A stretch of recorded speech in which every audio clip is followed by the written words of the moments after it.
Hey, so I thought I would like to randomly talk about the Pirates of the Caribbean trilogy, or Caribbean, whatever, um, because I love those movies. And I said trilogy, of course, meaning the Gore Verbinski trilogy, Curse of the Black Pearl, Dead Man's Chest, and At World's End. Um, with 4 and 5, what do they call it? On Stranger Tides and Dead Man Tell No Tales.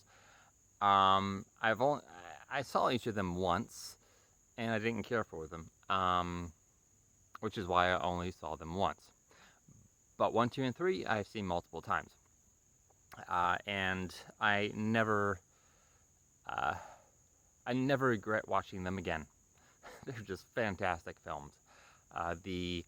The writing, the acting, the direction, the cinematography, um, the the music, the action. I mean, everything in these films is really they hit on all cylinders. These movies really do hit on all cylinders. The visual effects um, are top notch, um, um, but they're just great entertainment. But the main thing, of course, is the characters. No movie is going to work unless the audience is enjoying being around the characters. Um, I remember once a comment by somebody saying that the audience may forget your plot, what the story is, but they won't forget your characters. That's the main thing, right? Um, and some movies are more character driven, some are more just straight up kind of concept plot driven. Um, but these are just great popcorn flicks, action flicks, with great comedy, great romance. Um, the It's got some wonderfully romantic moments. It's got great characters, character developments, um, character relationships. It's just all the good stuff you want in a film. These movies have. Uh, and there's a couple ways in which they remind me of the Star Wars original trilogy. Um, One being that it is they both have an ensemble cast of characters. It's not just like one lead and then a bunch of secondaries. Um, it's an ensemble. It's a collection. Of course, you have the main three in both films, both trilogies. You can almost put them side by side. Will Turner and Luke Skywalker, Elizabeth Swann and Elizabeth and Princess Leia, and of course Captain Jack Sparrow and Han Solo. Um, and I'll just say right now that Elizabeth Swann was better developed as a character than Princess Leia. As much as I love Princess Leia, Elizabeth Swann was better developed and was given a more substantial role in the overall story, in the overall what was going on in 2 and 3. Um, and another way in which they remind me of the Star Wars original trilogy is that the second movie ends with a kind of a cliffhanger with a to be continued what's going to happen concerning the character of basically they put away the lovable scoundrel character, right? Han Solo, Captain Jack Sparrow. They put them in a place of what's going to happen to them, um, whether it's in carbonite or it's in Davy Jones's locker. Um, and then the entire first act of the third film is dedicated to getting that character back into the action, back into the main plot.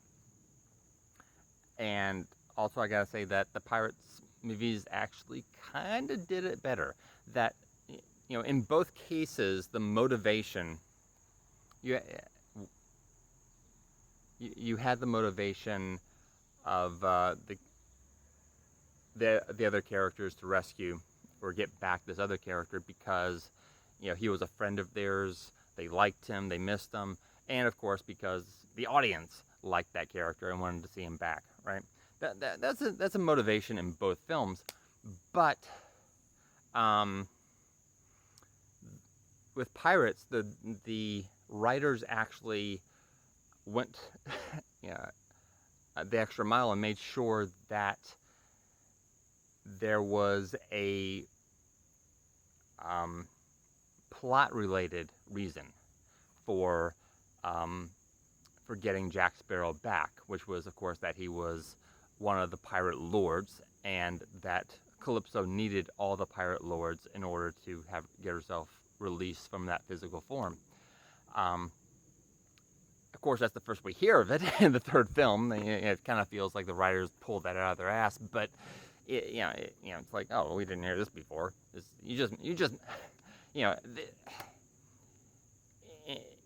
At Shipwreck Cove, there's that moment where Barbossa says, an act of war needs to be can only be made by the pirate king, and Captain Jack Sparrow says, "You made that up." And I've been wanting to make that into kind of a meme or something, because I'm reminded of that a lot when I hear or see something that just doesn't sound right, sounds fishy. I'm like, you made that up.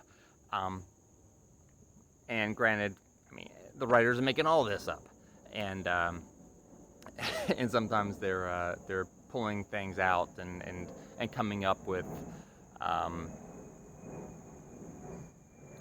things that weren't established earlier. But as far as him being a pirate lord, it doesn't really clash with anything that went before. It was just simply not mentioned. Doesn't go directly against it. What does go against what went before is the sudden seriousness with which the code is taken. In the first movie, the pirate code is, more guidelines than actual rules. And then suddenly in the third movie, it's like, the code is the law. And if you challenge it or say, hang the code, then you get shot. It's like, okay, that's a direct contradiction with what they've already set up. Okay, these movies, no movie is perfect, and it's a trilogy. It's going to have some issues. But for me, the issues, the legit criticisms of these films are insignificant compared to all the positive points.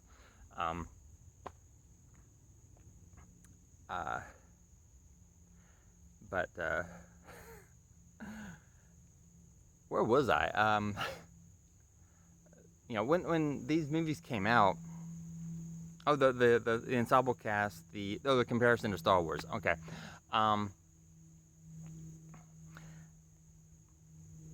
And it does feel a little bit weird to compare them. It's not a competition. Both the original trilogy and Pirates are great trilogies. I love them both. And the original trilogy of Star Wars it has a very special place in my heart. They're among the first movies I ever saw. I grew up with them. They're in my bloodstream.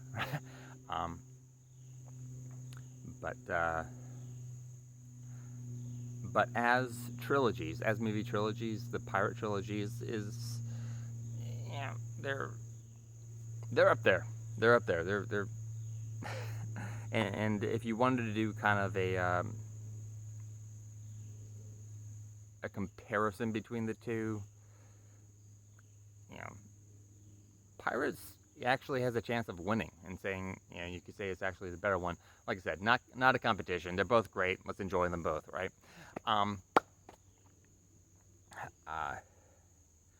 And back in 2003, when the first movie came out, the cast was a little surprising. Johnny Depp didn't do popcorn films at that time. He was well known and well respected, but he did films that were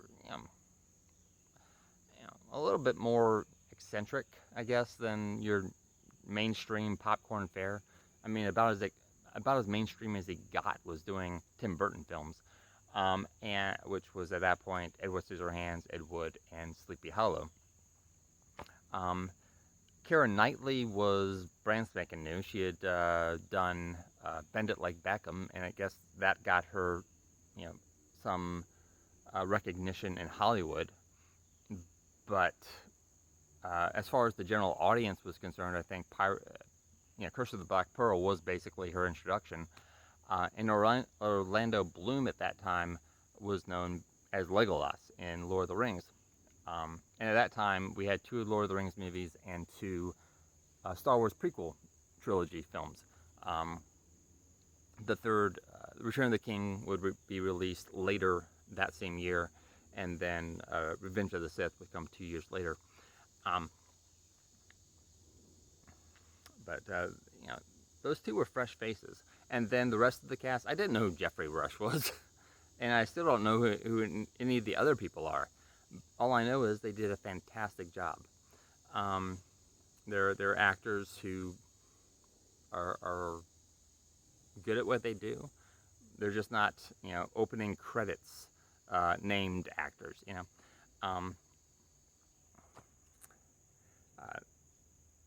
So you have those main 3 characters. Then you have Barbossa, and you have all these other pirate characters and other characters.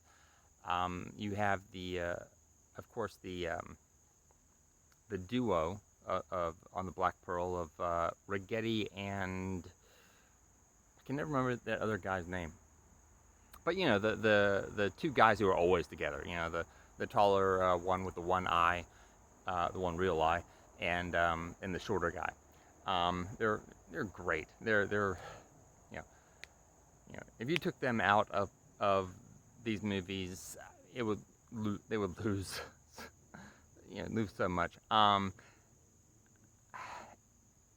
And speaking of which, you also have those 2 kind of British guard guys who are very easily distracted and very easily get into arguments.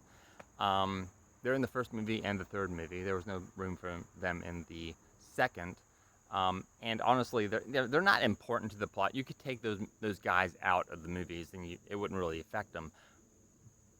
But they're extra flavoring, And these movies have got all kinds of flavoring going on, And also, let's not forget that Gamora was in Pirates 1. Zoe Saldana was in Curse of the Black Pearl. And whatever happened to that character? If they want to make a female Pirates of the Caribbean film, that's kind of, you could do that. It would have been cool to see her show up as a pirate lord at Pirate Cove. That would have been cool. But that character just kind of got forgotten about. I don't know. Because I don't think that character died. It's been a little while since I've actually watched. Okay, I've got to watch Curse of the Black Pearl tonight. Crazy thing is, I have the trilogy, and my younger sister, younger of the 2, I'm the youngest, but she's a fan of the first Pirates of the Caribbean, and she asked to borrow it several months ago. So I loaned it to her, and when she returned it, she returned only the disc, and not the case. She had misplaced the case somehow, and it was reversed when she returned Krull. I loaned her Krull. It wasn't a request. It was a by her. It was a recommendation by me. I was like, hey, you should check this movie out. It's really good. And when she returned it to me, she returned the case. There was no disc in there. She did later return the disc. She still has not returned the case for Curse of the Black Pearl, but it kind of baffles me. I'm like, how does this happen? How is the DVD anywhere other than in the DVD player or the case? Those are the only 2 places that has any business being. How are you not? How are you losing track of this? I don't get it. I don't know. Anyway,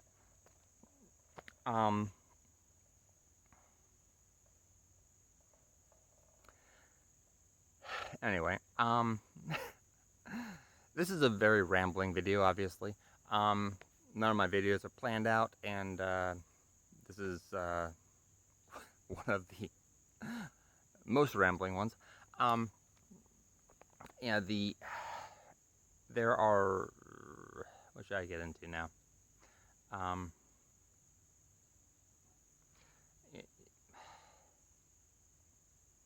The dialogue in these films, I could go through each of these 3 films like minute by minute and be like, that's good dialogue, that's good dialogue, that's good dialogue, that's funny, that's cool. I mean, the dialogue just crackles. The the music is great. That's a very crucial part of any popcorn film, is that the music does its job, and the more memorable it is, the more memorable the movie is.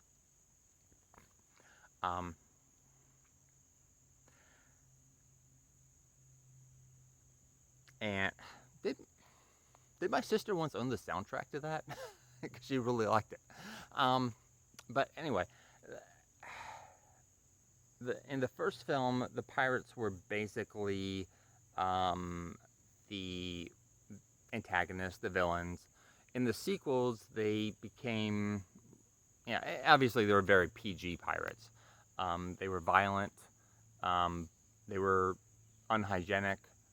But that was about it. They weren't as horrible as real life pirates can be. But they were basically the villains. Then in the sequels, they became less pirates and more simply representative of private enterprise and freedom. And the villain became the East India Trading Company, which represented, big business, big government, and just big, powerful organization trying to squash the individual freedom and enterprise.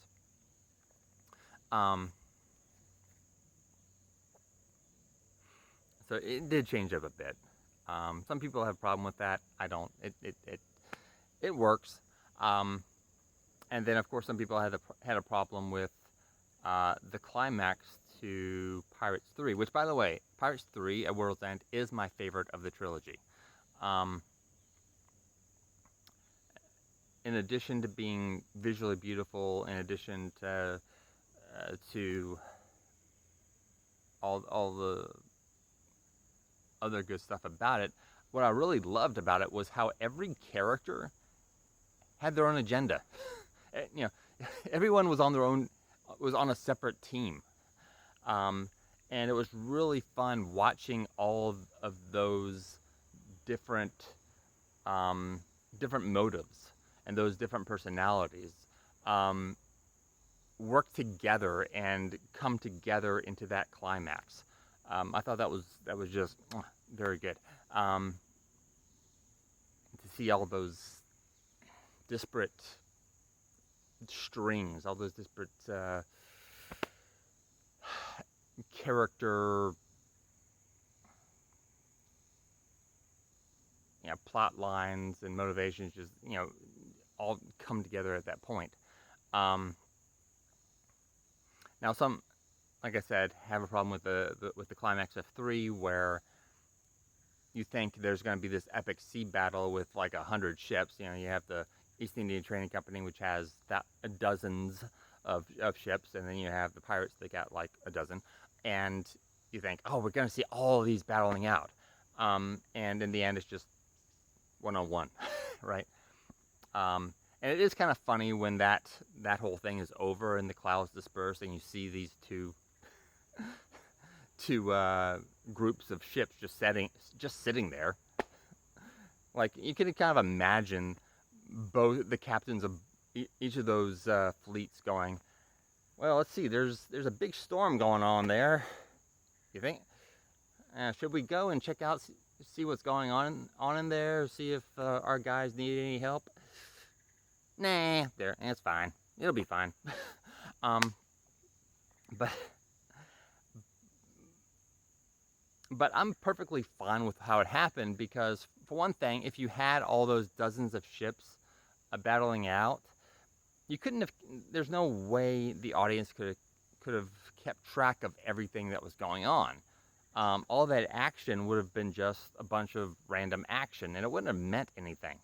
Um, and it would have had to been, for it to have made any sense whatsoever, it would have been had to have been um, very, very, edited in a way that made sure that we kept close to our main characters because that's who we're caring about, and everything else is extraneous. Doesn't really, is just circumference violence.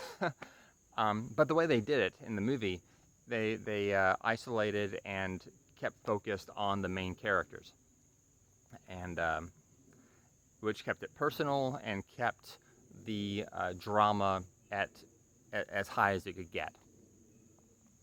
And also, I gotta say that I absolutely love the wedding scene between Will and Elizabeth. In the middle of all that action, in the middle of all that violence, there's a marriage going on. With a um, Will Turner saying, "Will you marry me?" And Elizabeth's like, "Now's not a good time, not the best time." And he's like, "This maybe the only time." And then they're like, and she's like, "Okay, I've made my choice. I love you." She turns to Barbossa. Barbossa marry us. They say their vows to each other. And then Barbossa says, "Okay, now I pronounce you. You may kiss." It takes a couple tries for them to actually do it, but then they come together. They kiss for the first time as husband and wife, and for a moment, in the midst of all this chaos and all this violence, there is that center of peace and love and beauty.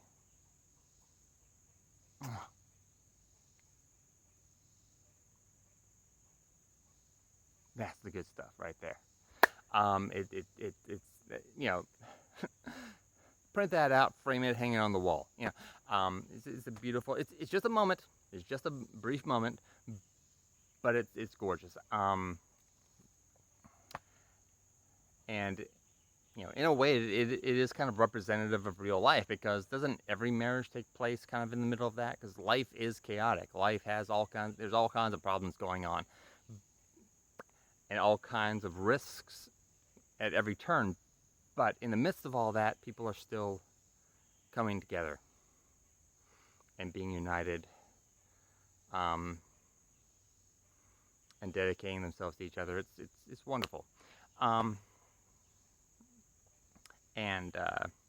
man, I could run on for another hour, but I should probably bring this video to a close.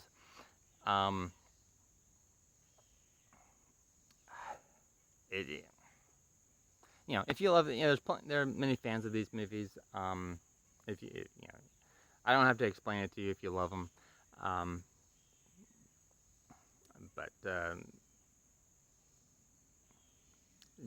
Gore Verbinski directed the heck out of it. The cinematographer, in Pirates 3, you have that moment where it's night and the sky is reflected in the sea, and then the ship comes through the middle of the screen at first, and then you have an overhead view, and it looks like the ship is sailing on the sky. Seeing that in the theater, it about took my breath away. I was just like, whoa. And also, Tia Dama / Calypso, beautiful woman. Okay. The actress who plays her, was it Naomi Harris was her name? I think. A beautiful woman. And also a fine actress who delivered those wonderful lines so well. Yeah, these movies, there's so much. They're a treasure trove of cinematic delight. Anyway, enough with the rambling. I'll wind this up. Thanks for listening. Bye.